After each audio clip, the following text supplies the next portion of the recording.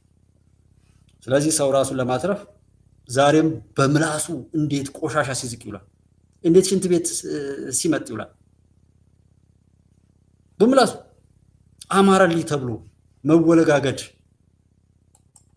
ለዛ አይነቱ ነገር አይጠቅምም። ይሄ ሰሜኑ ላይ የመንግስት የበዛ ትዕግስት ነው። በዲፕሎማሲና በዛ ላይ ክፍተት ከሌለበት መንግስት አስረግጦ መሄድ ያለበትን እንዲያስሄድ ግፊት ማድረግ እንፈልጋለን። የተወሰኑ ብዙ ጊዜ ትኩረት የማንሰጠው እንመካከል የሚለውን ስለ ሀገራዊ ምክክር ኮሚሽኑ አቅም እንዲያገኝና ምን ይካተት እያል ጥሩ ውጤት እንዲመጣ በእውነት እናወራለት ችግር ይፈታ ዘንድ ያንን አቅም አግኝቶ ምክክር ኮሚሽኑ እንዲፈታና እንዲጠነክር አንድ ሰው ያወራል። ሲፈራ ጊዜ አብይ ሲፈራ ጊዜ የአብይ ተቀጣሪ እንደዚህ ብለው ዶላሩ ብዙ ገንዘብ ስለተሰጣቸው ነው ምናምን ቅዠታሞች። አፋቸው የተከፈተ መቃብር ነው፣ ወደ እነርሱ የገባ አይመለስም እንደሚላቸው ሀሜተኞች ናቸውና ይሄ ከክፎች ምንም አትጠብቁ። ሌላው ግን ዝም ብሎ የምትጋልቡ ሰዎች የምታደርጉት ማንኛውም ተሳትፎ ሰላም እንዲያመጣ ነው ወይስ ሰላም እንዲጠፋ? ህዝብ እንዲረጋጋ ነው ወይስ ህዝብ እንዲሸበር? ሰው እንዲድን ነው ወይስ ሰው እንዲሞት? ለምንድን ነበር አስተዋጽኦአችሁ? ቸከር ምንም ብታጣሙት እጥፍ ይሆናል ቅጣቱ እንጂ በማላከክ ምንም የሆነ ፍርድን በመግፋት ማሸነፍ የሚቻልበት ነገር የለምና ጠላቶቻችን ዙሪያ ጥምጥሙን ይሄዱ፣ ችግር የለም። እኛ ብቻ የእኛን አቋም አስተካክለን በመልካም ተሳትፏችንን መግለጥ ላይ መቻል። ኮሚሽኑ ከአጋር አካላት ጋር ተወያየው ብሏል። ኢትዮጵያ ሀገራዊ ምክክር ኮሚሽን እስካሁን ባከናወናቸው ተግባራት የአጋር አካላት ሚናን የገመገመበትና በቀጣይ ለሚሰሩ ስራዎች ግንኙነቱን የሚያጠናክር የውይይት መድረክ አካሂዷል። የኢትዮጵያ ሀገራዊ ምክክር ኮሚሽን ዋና ኮሚሽነር ፕሮፌሰር መስፍን አራያ አጋር አካላት የወረዳ ተሳታፊዎችን ከመለየት ጀምሮ በአጠቃላይ ለኮሚሽኑ ስርዓት ስኬት ከፍተኛ ሚና እንደነበራቸው አንስተው ምስጋና አቅርበዋል። በውይይት መድረኩ ኮሚሽነር አምባዬ ኦጋቶ በአጠቃላይ የኮሚሽኑን የስራ ክንውኖች የተመለከተ ገለጻ ለተሳታፊዎች አቅርበዋል። ኮሚሽነር አምባዬ ኦጋቶ በገለጻቸው በአጠቃላይ የምክክሩ ሂደት የአጋር አካላት ሚና ከፍተኛ መሆኑን አንስተው በቀሪ የኮሚሽኑ ተግባራትም ትብብራቸውን አጠናክረው እንዲቀጥሉም አሳስቧል። ከአጋር አካላት ጋር ቋሚ የውይይቶች መድረክ አለመዘርጋቱ፣ የመረጃ ልውውጥ ስርዓት ወጥነት አለመኖር በውይይቱ ላይ እንደ ክፍተት የተነሱ ጉዳዮች ናቸው ተብሏል። የተቀናጀ ስራ መስራት ይቻል ዘንድም ከኮሚሽኑ እና ከአጋር አካላቱ የተውጣጣ አስተባባሪ ቡድን ተቋቁሟል ተብሏል። ቡድኑ በቀጣይ ከትግራይ ክልልና ከዲያስፖራው ማህበረሰብ አጀንዳ እንግዲህ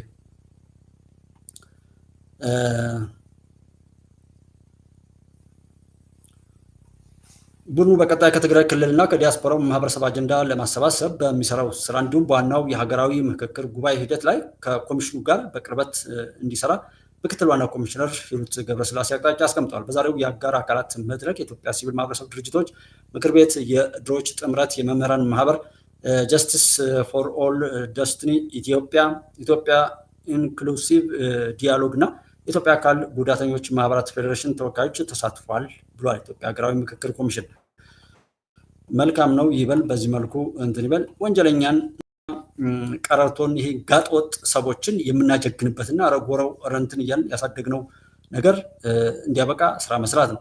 ሌላው ይሄ የጦር መሳሪያ ሁሉ በዚህ ልክ በሀገሪቱ ምናምን እንትን ስለ በሙዚቃ በድራማ በቀረርቶ በፍከራ በሽለላ እያልን እምቢተኝነትን አሳድገ ነው። ይሄ መሳሪያ ደግሞ በኮንትሮባንድ ከጠላቶቻችን ጋር እየተባበርን ያጠራቀምነው ነው። ማመን ካመን ለነገ ስራችን ይበጃል። ዛሬ ግን ይህንን ነውር ለሌላ ሰው ለመስጠት መሞከር ሌላ ጥፋት መፈጸም ነው። የአንድ ዓመት ከ8 ወር ዕድሜ ያለውን ህፃን በማገት 2 ሚሊዮን ብር የጠየቁና በወንጀሉ ተባብሯል የተባሉ 4 ተጠርጣሪዎች በቁጥጥር ስር መዋላቸውን የአዲስ አበባ ፖሊስ ገልጧል። ስራችን ይሄ ነው። ወንጀሉ የተፈጸመው ሐምሌ 30 ቀን 2017 ዓ.ም በግምት ከምሽቱ 1 ሰዓት ከ40 ገዳማ በቂርቆስ ክፍለ ከተማ ወረዳ 5 ልዩ ቦታው አፍሪካ ህብረት ተብሎ በሚጠራው አካባቢ ነው ተብሏል። ተጠርጣሪዎቹ ፋኑኤል ብርሃነ የተባለን የ1 ዓመት ከ8 ወር ዕድሜ ያለውን ህፃን ከመኖሪያ ቤቱ በስውር በመውሰድ ወደ ወላጅ አባቱ ስልክ ይደውላሉ። ስልክ ደውለው ህፃኑ እንዳገቱት በመግለጽና 2 ሚሊዮን ብር በአካውንት ገቢ እንዲያደርጉ በመጠየቅ በቤተሰብ ላይ ጭንቀትና ድንጋጤን ፈጥሯል። አቶ ብርሃነ ገብረ ጻድቅ የተባሉት የህፃኑ ወላጅ አባትም ስለ ሁኔታው በአቅራቢያቸው ለሚገኝ ፖሊስ በወቅቱ አሳውቋል። የህፃኑ መጥፋት ሪፖርት የደረሰው በቂርቆስ ክፍለ ከተማ ፖሊስ መምሪያ ቄራ አካባቢ ፖሊስ ጣቢያ የምርመራና የክትትል ክፍሉ ተቀናጅተው በተደረገ ከፍተኛ ጥረት ካህሳይ ተክላይ የተባለውና ከህፃኑ ወላጅ አባት ጋር ዝምድና ያለውን ግለሰብ በቁጥጥር ስር ማዋል እንደተቻለ ፖሊስ ገልጿል። ይሄ በብሔር በምን ወዳጅ ነኝ ዘመድ ነኝ ነፃ አውጪ ነኝ እያለ እየተባለ እንደሚቃዠው ይኸው ቤተሰብ ነው የሚተጋገተው፣ ቤተሰብ ነው የሚገዳደለው። አሁን እዛ ቤት ውስጥ የሚያውቅ አካውንቱን ደግሞ የሚያውቅ እንደዛ አይነት ራሳችን ነው እየጠፋን ያለ ነው። የወንጀሉ አቀነባባሪ ነው ተብሎ ተጠርጥሮ በተያዘው በካህሳይ ተክላይ ላይ በተከናወነው ምርመራ የማስፋት ስራ በህፃኑ እገታ ከሚገኝ ገንዘብ የጥቅም ተካፋይ ለመሆን በመስማማት ወንጀሉን የተባበሩ ፊልሞን ገብረ ማርያም፣ ተክሌት ህሉፍ እና ምህረት እድሉ የተባሉ ተጨማሪ 3 ተጠርጣሪዎች በቁጥጥር ስር ውለዋል። እነዚህ ተጠርጣሪዎች የተያዙት ወንጀሉ በተፈጸመ በማግስቱ ሳሪስ አካባቢ በሚገኘው ማራኪ በተባለ ሆቴል ውስጥ አልጋ ክፍል በመከራየት ህፃኑን ይዘው በተሸሸጉበት ወቅት ፖሊስ ባደረገው ክትትል ነው ተብሏል። በአጠቃላይ በወንጀሉ የተጠረጠሩት 4 ግለሰቦች በአዲስ አበባ ፖሊስ ጠቅላይ መምሪያ ምርመራ እየተጣራባቸው እንደሚገኝ ፖሊስ ገልጿል። ነውራችን ይህንን ነው የሚመስለውና ሙሉ ዜናም በዚሁን ጨርሰው ጀስት ዜና ለብቻው ሲሰራ ሰው እያየው ስላልሆነም እዚህ ጋር መስራትም አያስፈልግም። ምናልባት ድል ከሀቅ የሚለው ላይ እያነበብን መልቀቅ እንችላለን። በህገወጥ የትጥቅ ትግል በጫካ ሲንቀሳቀስ የነበረው ግለሰብ ከነ አጃቢዎቹ የሰላም ጥሪውን ተቀብሎ መግባቱ ተገለጸ። በደቡብ ወሎ ዞን በለገሂዳ ወረዳ በጫካ ሲንቀሳቀስ የነበረው የዳግም ወረኢሉ ክተት ክፍለ ጦር ዋና አዛዥና የአማራ ፋኖ በወሎ ቤተ አማራ ምክትል የህዝብ ግንኙነት ኃላፊ የነበረው ናትናኤል አክሊሉ የሰላም አማራጩን በመቀበል 9 አጃቢዎቹ ጋር በሰላም መንገድ መግባቱ ተገልጿል። ራሱን የዳግም ወረኢሉ ክተት ክፍለ ጦር ዋና አዛዥና የአማራ ፋኖ በወሎ ቤተ አማራ ምክትል የህዝብ ግንኙነት ኃላፊ ብሎ የሚጠራው ናትናኤል አክሊሉ የሰላም አማራጩን በመቀበል ከ9 አጃቢዎቹ ጋር 2 ስናይፐር፣ 5 ክላሽ፣ 1 የቀጠም መሳሪያ፣ 617 የክላሽ እና 84 የብሬን ተተኳሾች በመያዝ በሰላማዊ መንገድ ገብቷል ተብሏል። የአማራ ህዝብ ጥያቄን ማስመለስን እንደ ሽፋን በመጠቀም በጫካ ውስጥ በትጥቅ ትግል ላይ የሚገኙ አካላት ሰላማዊ የትግል አማራጭ እንዲከተሉ መንግስት በተደጋጋሚ ጥሪ ሲያደርግ ቆይተዋል ተብሏል። የለገሂዳ ወረዳ አስተዳደርም በወረዳው የተለያዩ አካባቢዎች ለሚገኙ በጫካ ውስጥ በትጥቅ ትግል ላይ ያሉ አካላት ሰላማዊ መንገድ እንዲቀበሉ በልዩ ልዩ መንገድ ጥረት ሲያደርግ መቆየቱን ከለገሂዳ ወረዳ ኮሚኒኬሽን የተገኘው መረጃ አመላክቷል። አትሞቱ፣ አትግደሉ። በእናንተ መሞትና መገዳደል የሚያተርፈውና የሚሸቅለው ሰው በጣም ብዙ ነውና ለዛም ደስ አይበለው፣ ለጥላት መጫወቻም አትሁኑ። ይሄ ታሪክ መነሻና መዳረሻውንም ያሰበ ቢሆን ጥሩ ነው ማለት እንፈልጋለን። ሌላው በአማራ ክልል በሐምሌ ወር ብቻ ከ3000 በላይ ታጣቂዎች የመንግስትን የሰላም ጥሪ ተቀብለው ትጥቅ ፈተዋል ተባለ። በአማራ ክልል ሰሜን ሸዋ ዞን ባሳለፍነው ሐምሌ ወር ብቻ ከ3100 በላይ ታጣቂዎች የመንግስትን የሰላም ጥሪ ተቀብለው ትጥቃቸውን በመፍታት ወደ ህብረተሰቡ መቀላቀላቸውን የዞኑ ሰላምና ጸጥታ መምሪያ አስታውቋል። ሰሜን ሸዋ ዞን ብቻ ማለት ነው። ይሄ በየቀኑ የምንምን ያለውን የጥላትን ወይም ይዛን በዛ የሚሸቅለውን የነዛን ሌቦች ሲሰሩት የነበሩት ሁሉ ነውር እርስ በርሳቸው የሚያባላቸውን መጥፎ ሰዎች የእንትን የሚል ነው። በማላዊ እስር ቤት ውስጥ የነበሩ 200 ኢትዮጵያውያን ወደ ሀገር ቤት ተመለሱ ተባለ። በማላዊ በተለያዩ እስር ቤቶች ታስረው የነበሩ 210 ኢትዮጵያውያን ዜጎች በመንግስትና በዓለም አቀፍ ድርጅቶች ጋር ጥረት ወደ ሀገራቸው መመለሳቸውን የውጭ ጉዳይ ሚኒስቴር አስታውቋል። ይህም በጎ ዜና ነው።